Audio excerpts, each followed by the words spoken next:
Les psychologies positives n'en finissent pas de vanter avec une sympathie solaire, mêlée d'une sottise satisfaite, l'empire de la sérénité, noyant tous les poissons de la négativité et des passions tristes. Les entreprises se lancent dans des marathonades de bien-être, plus stéréotypées les unes que les autres.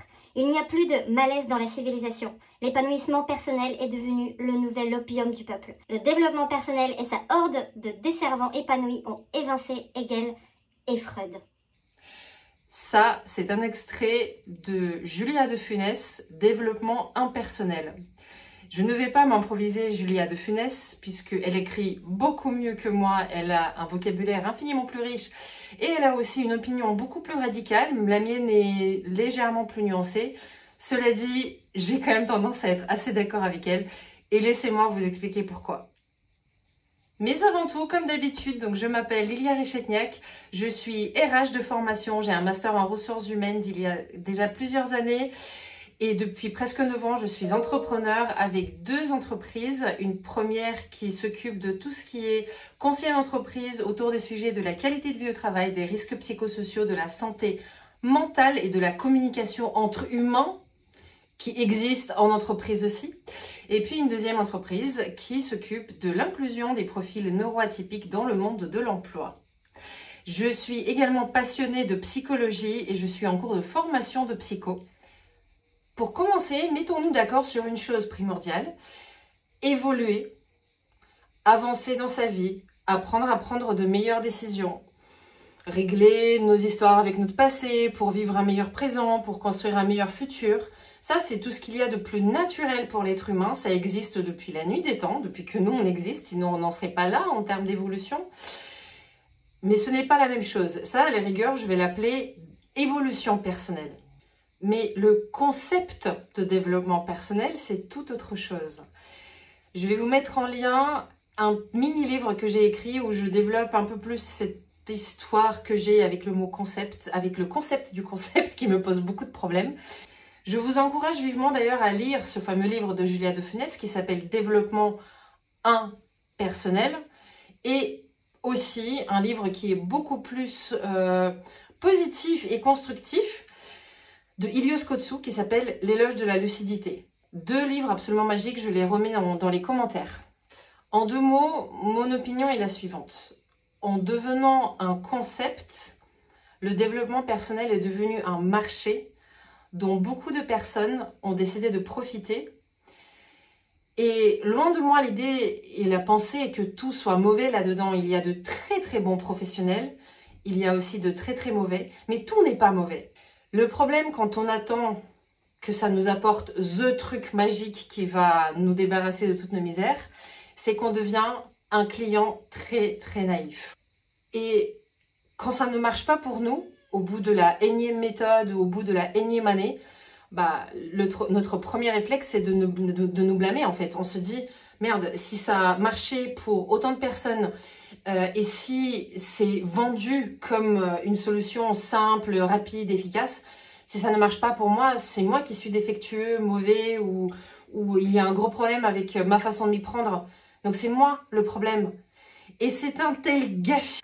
Ilios Kotsou explique d'une manière fabuleuse la différence entre cette pensée positive, le courant de la pensée positive en fait qui nous pousse, comme je disais dans l'intro, comme Julia de Funès disait dans l'intro, à repousser tout ce qui, à ignorer tout ce qu'il y a de négatif, tout ce qui nous dérange et à se concentrer magiquement, uniquement sur les choses qui vont bien. Ça ne marche pas.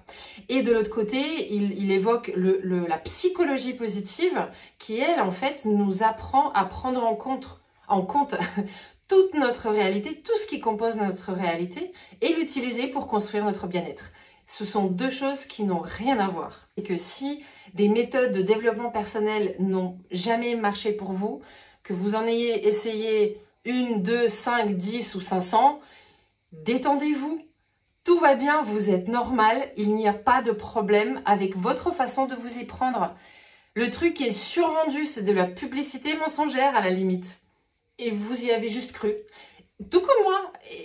Figurez-vous que depuis des années, depuis l'adolescence, je cherchais à me renseigner, à lire des livres sur la psycho, des livres de développement personnel.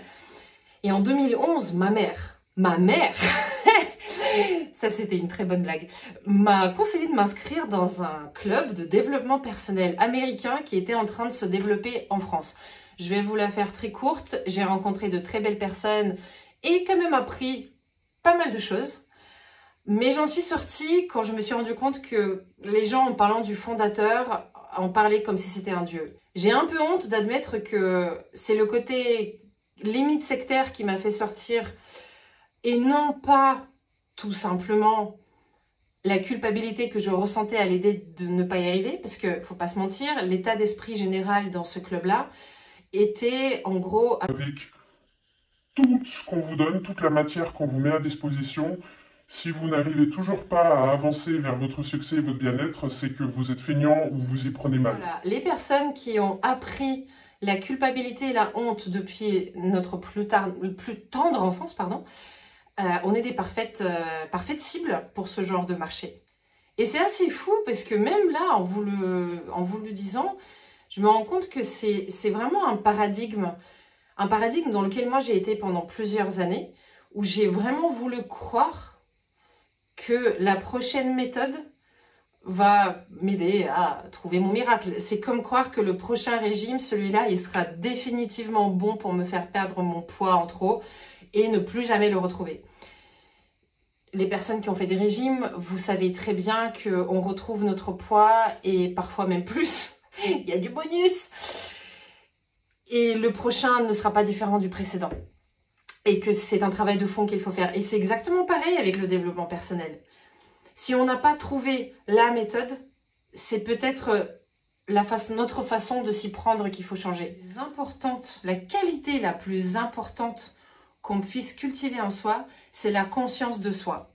C'est la conscience de nos pensées, de nos ressentis, de nos réactions, de nos besoins, de notre petite voix intérieure. C'est juste en être conscient, avec un petit C, sans s'imaginer des trucs trop spirituels.